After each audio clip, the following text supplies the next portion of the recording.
Hey fellow G fans, King Godzilla fan 2002 here with another toy review, and this video will be on the infamous Neca Godzilla 1984/85. Now, before I get on with this review, I would like to give a shout out to Dylan Ulam, if I mispronounced your name, I'm sorry. He has a pretty cool channel. Go check him out. He has a pretty cool toy series on Monster Island, so go check him out. And so let's get on with this review, shall we? Now, this is my first and only 1984 figure so far. The only other 1984 figures are the X Plus versions, and some and there's two Bandai versions. There's the memorial box version, and then there's like a cheaper looking version, but it's still pretty cool. But it's expensive, $85. So which is ironic, because $85. Ha ha ha ha. So let's get on with this review, shall we? Now, history. I guess I should go over his history real quick. So this guy, of course, appeared in the 1984 film called Godzilla, The Return of Godzilla, and it was released in Japan in 1984, and the American release was 1985. So yeah. So this Godzilla was brought back. He was seen at like a volcano, so then like everybody was like freaking out because Godzilla was back, and there was almost a World War III caused just because of this guy. So that's pretty intense. That storyline was just so cool. So basically he like first appears at like this nuclear power plant, destroys that, and then basically like the whole entire film he's like destroying Tokyo. But what's cool about this one is that there's like this is his like second solo film, so he's not fighting any monsters, but it's a cool thing that they added a thing for him to fight, which is called the Super X, which is like this aircraft thing that shoots like all these lasers and cadmium missiles at him, which is awesome. I like the Super X machines. So he fights that. He destroys it by knocking a building over it. Then they like make a plan to like lure him with the sounds of birds. They place it on a volcano. Godzilla goes to the volcano, and then they like have like a bomb there. He falls down in the volcano, and it was a very sad scene. Godzilla is like crying, and even like some of the people were like sad. So yeah, that is it for his history. This suit only appeared one time. Sadly, I don't even have the film yet. I've only seen it like 4 times, but recently. So yeah, let's get started. So detail is very shiny. That's one thing I don't like about the earlier. What the heck? Alright, oh my gosh, what just happened? The earlier NECA figures is that like the detail on them was very shiny, as you can see all this right here. But it does like feel really bumpy and rough, which is cool, I guess.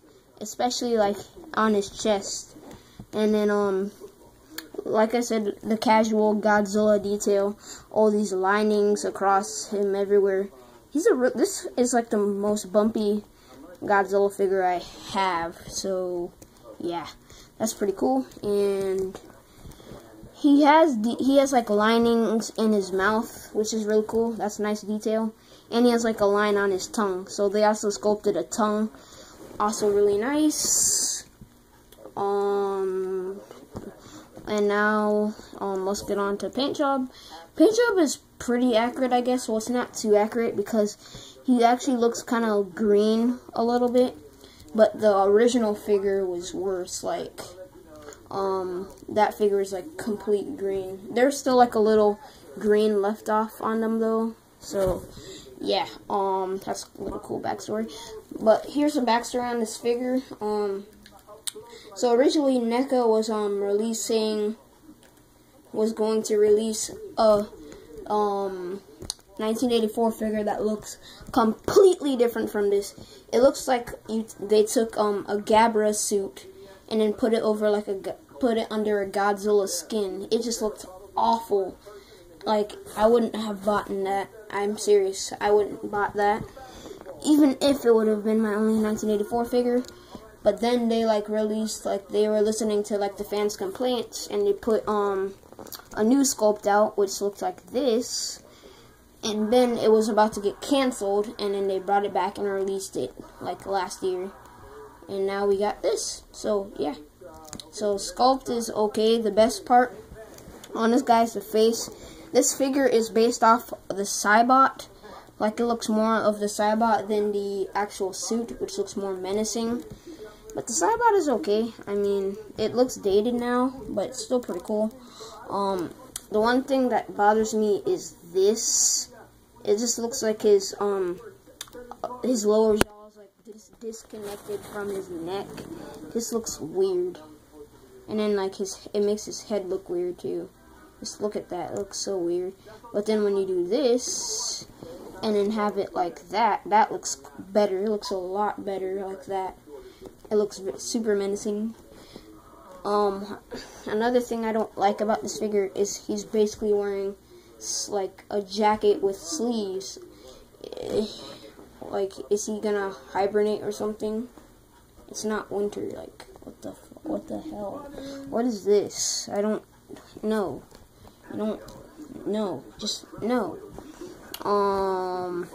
So yeah. Another thing I don't like is his spines. His spines are like too small. I could see like 84 on them though, because it has like the same shape. It's just too small, and it's thin as hell. Look at this. If you want like a kid like to like play with this, it's just gonna like tear off and then fall apart, and that would be like a waste of money. So yeah, I'm glad they fixed that with the NECA NES figure though. That figure beats this one in my opinion. And then the thighs are okay when it gets to here, but then when it goes down here, what the heck? I mean, did he like go to the gym to like loosen up his calves? Just look at this. It transitions from fat to skinny. And then of course Godzilla forgot to clip his toenails. Look at that. What the heck is this? I mean, yeah, and there's a little bit of paint wear on it, so that's my all my griefs with this figure. And let's size him up with one figure, just because he hasn't fought any monsters. But I will compare him to what he's supposed to be the sequel to, the 1954 Godzilla, the NECA 1954 Godzilla. And if you haven't got this figure, go get it now, and go check out these movies. Buy it now. So, this looks really cool, I guess. But in reality, 1984 is supposed to be this big compared to him, because he's like 80 meters, and he is 50. Oh my gosh, what the heck. So I'm going to take him out. So, yeah. That's it for this review, guys. Sculpt is decent. The only thing I like about this guy, really, is the tail is okay. And, his head sculpt is really cool. But other than that, wouldn't say it's that too worth it, but it's like the only 1984 figure that you can actually like get without having to pay $200.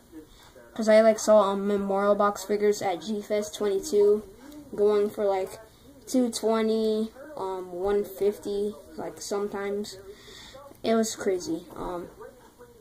So guys, that is it for this review. King Fan 2002, you're signing out.